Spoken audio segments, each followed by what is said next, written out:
So guys, ayun, nandito tayo ngayon sa North Caloocan. Tama sir. Kay Roy Power Carrier. So siya yung mga tumitira ng mga sikat na vlogger din na mga carrier sa likod. Sobrang kapal, oh. And sir, paano ka ba mahanap? Sa FB page sir, Roy Power Carrier. Pwede naman mag-inquire doon, tapos mabilis naman kami mag-reply. So yun, alam niyo na kung saan hahanapin to. Ito sakto na to sa sinakto ko na. Number 5, 1, 2, 3, 4, 5. Kahit anong big bike, 5 sir. Ngayon sir, kung bibili ka ng medyo mas malaking kung magkakarga ka na mas malaking gulong, ito yung i-adjust. Okay. So ito sir, pwede ka rin mag-load ng mga NMAX, Atlas ka. So depende sa gulong. Okay. So mamaya sir natin, i-demo natin sir kung paano mag-load ng motor, kung paano magsukat ng diameter ng gulong. Para pag maglo-load ka, ikaw na magsusukat, pag-load mo, isa na. Tama. Para hindi ka na. Pero solid din ang solid talaga ng Kapal lang. kapal.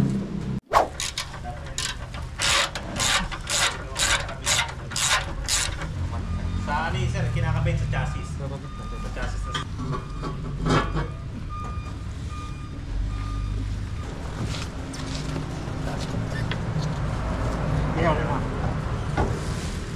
Tapos sir, napansin mo sir, yung tinanggal na stock sa'yo, dalawa lang yung butas. Ito. Ito sir. Yung tinanggal sa'yo na stock, dalawa-dalawa lang. So ang tinanggal sa'yo, dalawa-dalawa lang. Pero ang kinabit natin na tornilyo sir, tatlo-tatlo. Para mas malakas. Kasi meron pa siyang isang tornilyo sa dulo, ginamit natin yun. Okay. So sayang sir yung nakaabang na. sayang sir yung ilalakas niya pa. Mas malakas ka, no? Sa kapal, no? Tsaka sir, ito safety na rin, pag umatras ka. Marami sir. Pag umatras ka. Dito sir, pag tinignan mo, akala mo nakalabas. Pero pag dinib mo sa top view, pasok pa siya. Hindi sir, ganyan na ganyan lang. Pag dito mo tinignan. So talagang protection mo lang sir kapag biglang may umano din sa'yo. Meron nga sir, nangyari sa T-Flex eh. Nakasakay sila sa Everest naman yan. Walang load yung nila nakakabit yung carrier, walang motor. Ngayon sir, lasing yung nasa likod nila.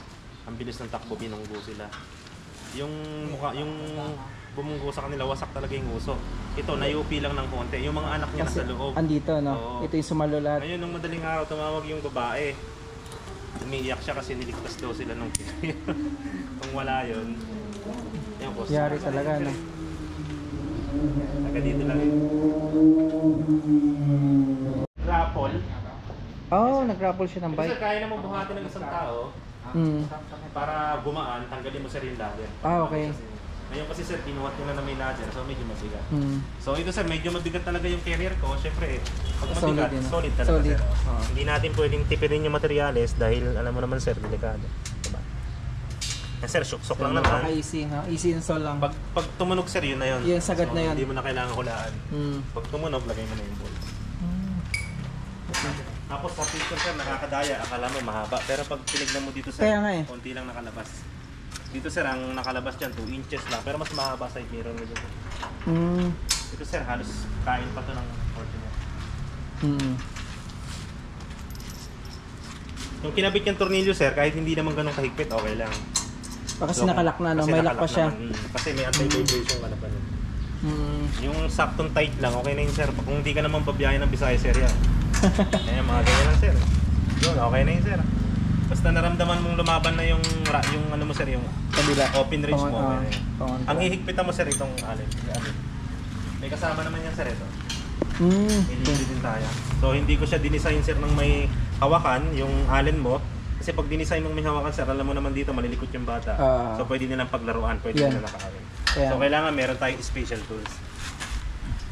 Pitan mo sir para umipit siya doon sa tube mo. So kahit anong dadaan ka sa mga ganito sir, magba-vibrate yung sasakyan mo sir, patatagtag, hindi luluwag ito. So yung ramp sir mahaba. Hindi siya kaya ng isang ano lang, no? Isang tao pag mag-load. Yung may mga video ko dito sir, yung mga sanay na talaga, kaya nila, pinapanda. Pandar lang. Ngayon sir, kung naka-elevated yung parking mo, nakaganon ba sir yung parking mo sa labas? Yan. Yan, mas maganda. Nung kasi sa labas maglo-load, yung motor mo manggagaling sa loob, so nakapatong ka sa elevated na parking mo. Okay, so didiretso yung ramp mo, mas madali. Kung hindi naman sir, okay lang naman, mahaba naman yung ramp. So ito sir yung sabi kong depende sa motor ninyo load.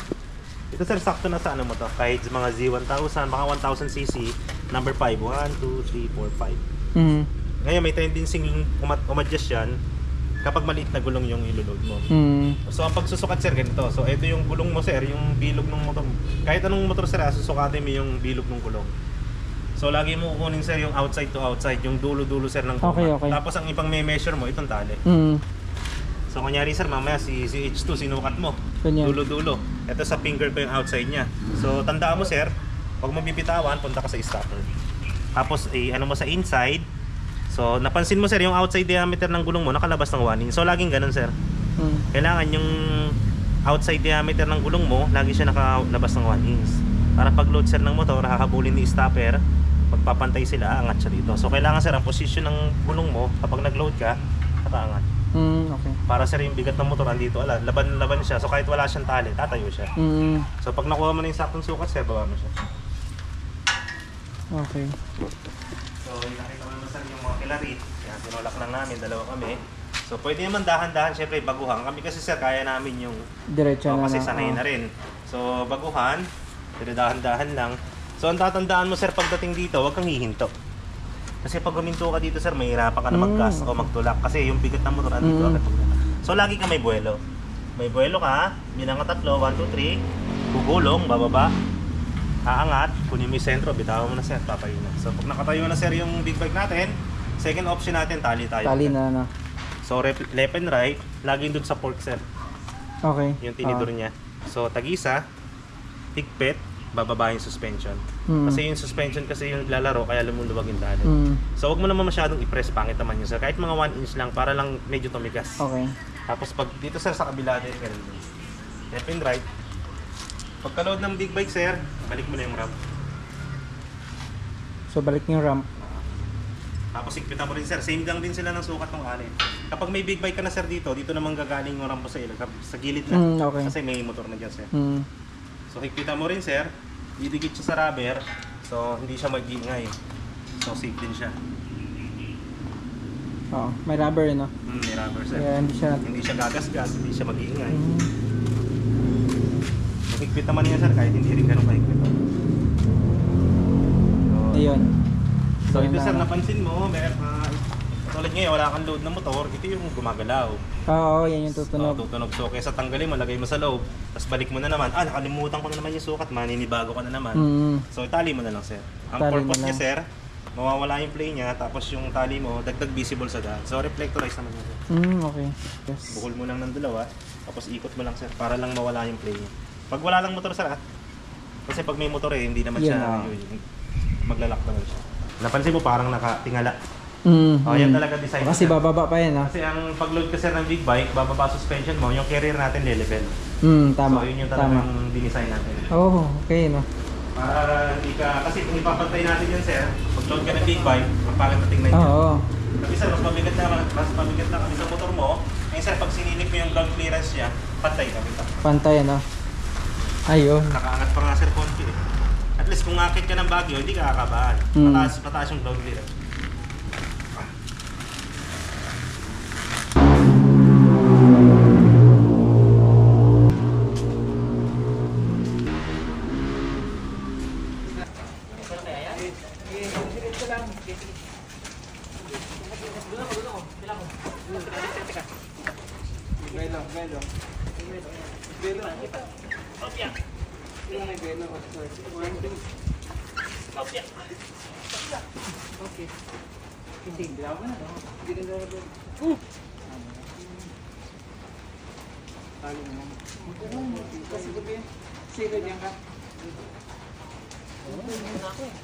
Tali.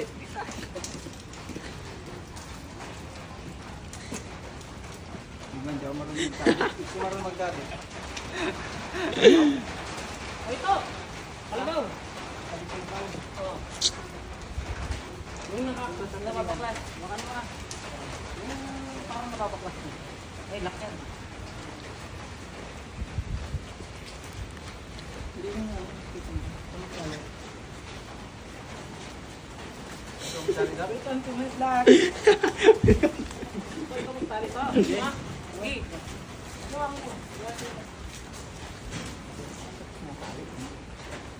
tulog.